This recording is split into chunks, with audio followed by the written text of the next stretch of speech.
A new men's migrant shelter opening in New York City is leaving some neighbors absolutely furious.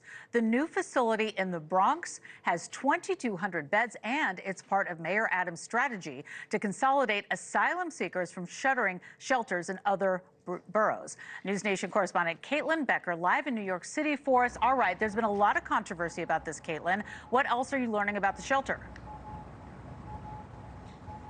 Well, Laura, I want to give you an idea of the scale of this shelter. You can see it right behind me. It's in this industrial area of the South Bronx. It's really very large. As you said, 2,200 people can be housed here.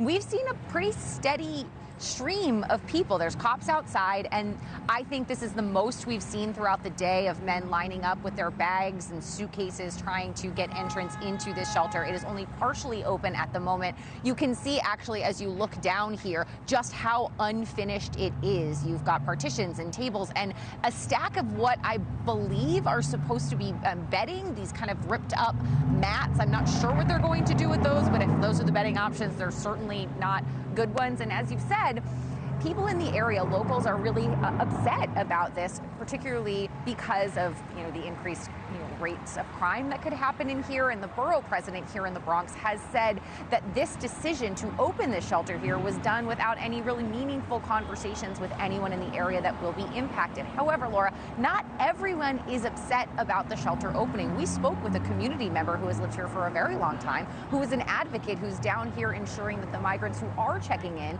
know their rights. Take a look. This building sat empty for many years, and now there's something shady between the Adams administration and who he gives those shelter contracts to. So who's receiving money? It's not the migrants. Who's receiving the big chunk of resources? It's not the migrants. It's actually rich developers. Laura, something that she was doing down here was handing out these cards, the Know Your Right cards that she had in a variety of different languages, so the people that are checking in here have an idea of what they are entitled to as part of the shelter. But I have to tell you, whether people are on the side that the shelter shouldn't be opened here or on the side that it should and the migrants deserve more rights, the one thing everybody seems to agree on is that Mayor Adams is to blame. You know, Caitlin, we've been talking about this for a while, you and I, covering this. I was over at Rikers just a few weeks ago talking about possible plans there. What else do we know at this point, now that this wheel is turning, about Mayor Adams' new immigration strategy overall for the city?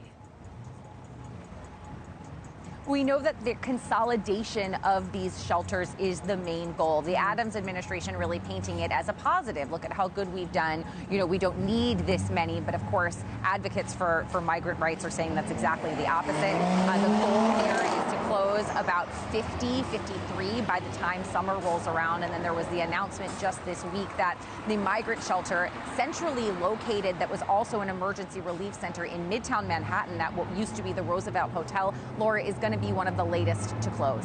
Thanks so much for watching. Just go to joinnn.com to find NewsNation on your television provider. And don't forget to click the red subscribe button below to get more of NewsNation's fact-driven, unbiased coverage.